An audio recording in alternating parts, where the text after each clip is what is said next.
que eu sou Deus. Ser exaltado entre as nações, ser exaltado sobre a terra. Glória a Deus. Meus irmãos, e aquietar-se não parecem sinônimos, né? Mas dentro do que essa palavra, dentro do que Deus quer falar ao nosso coração através dessa palavra, sim, quer dizer exatamente a mesma coisa. Pare de lutar. Por que parar de lutar? Isso parece contrário ao que qualquer pessoa normal diria. Lute, meu irmão, permaneça lutando.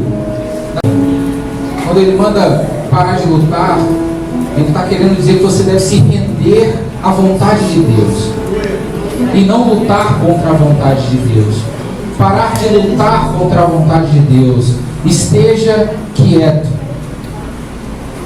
E aí, estar quieto aqui, ou aquietai-vos, é muito mais do que ficar em silêncio. É bom, é importante entendermos que isso também é muito bom. Ficar em silêncio é muito importante também para um cristão. O apóstolo Tiago, ele fala na sua carta da importância de refrear a língua. Estar em silêncio, literalmente, também é muito importante para o crente, para o cristão. Isso se aplica também, como diz a versão espanhola e a versão viva. Fiquem quietos. Na versão, o livro, ele diz: calem-se, feche a boca, calem-se. Mas o que esse texto está querendo nos dizer é que nós precisamos entender a importância de dependermos de Deus, de estarmos quietos esperando a provisão dele, esperando o agir dele, esperando o mover dele.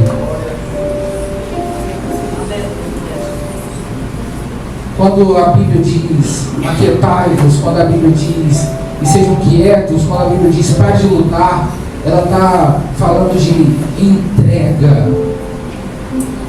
Quando nós entregamos na mão do Senhor todas as coisas, quando nós nos entregamos nas mãos do Senhor, nós certamente descansamos. Aquietai-vos é descansar em Deus. O salmista Davi, ele usa uma figura em um dos seus salmos.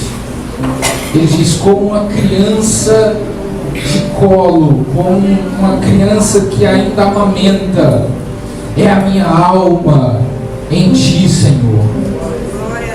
É óbvio que o texto não diz assim, eu parafraseei, mas Davi, ele se compara a um bebê de colo nos braços de Deus.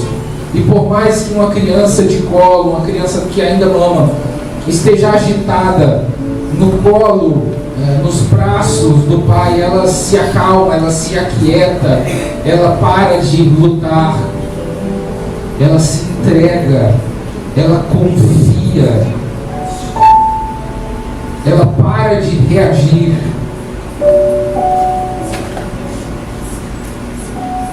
Uma outra coisa que chama a atenção nesse versículo, além dessa compreensão mais ampla do aquietai-vos, né?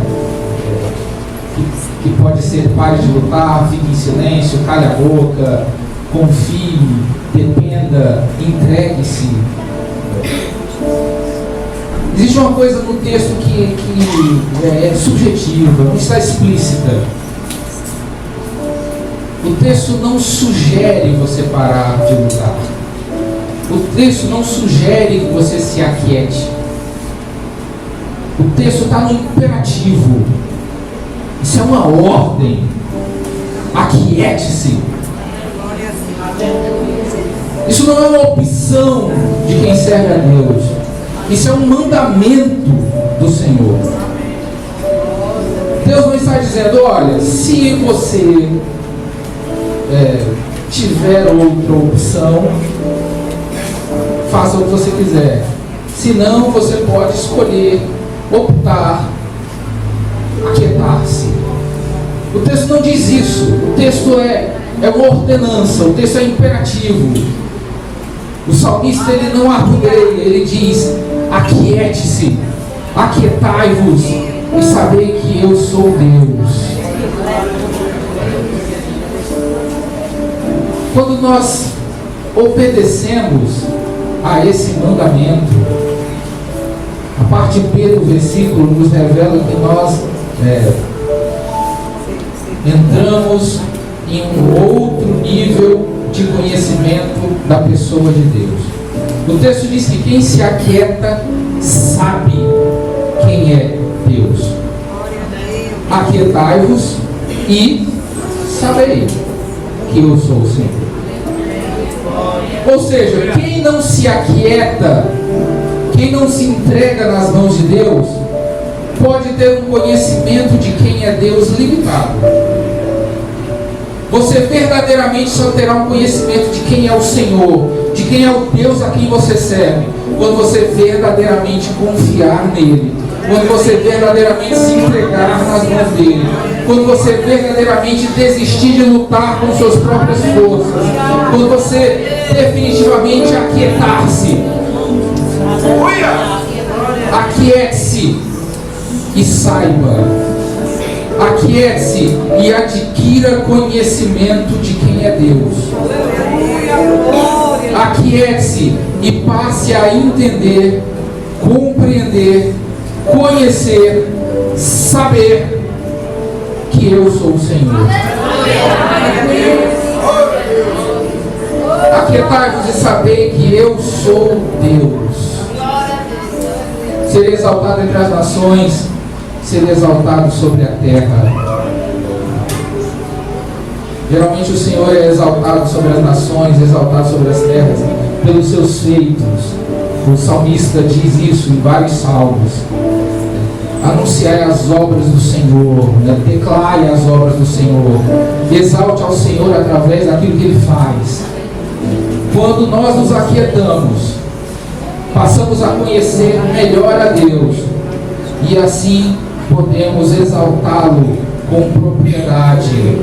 Como disse Ló, como disse Jó: eu te conhecia de ouvir falar, agora os meus olhos te veem. Nós vemos o cumprimento desse salmo na vida de Jó. É óbvio que Jó viveu muito antes desse salmo. Esse salmo foi escrito muito depois do período em que Jó viveu. Mas a gente percebe como ele está alinhado pelo Espírito Santo, o texto de Jó, com a vivência desse salmo aqui. Jó, ele lutava consigo mesmo e com Deus. Ele desafiava Deus. Se o Senhor me permitir entrar em seu tribunal, eu vou aí e digo e expondo as minhas causas. São as palavras de Jó. Mas no momento que Jó se aquieta, ele passa a conhecer a Deus em um nível que ele não conhecia antes. Ele evolui do conhecimento de ouvir falar e passa a ter as suas próprias experiências com Deus. Quem se aquieta tem experiências com Deus. Quem se aquieta passa a conhecer a Deus na prática e não apenas de ouvir falar. Então a recomendação que eu deixo para a igreja e para mim: aquietai-vos e saber que eu sou Deus.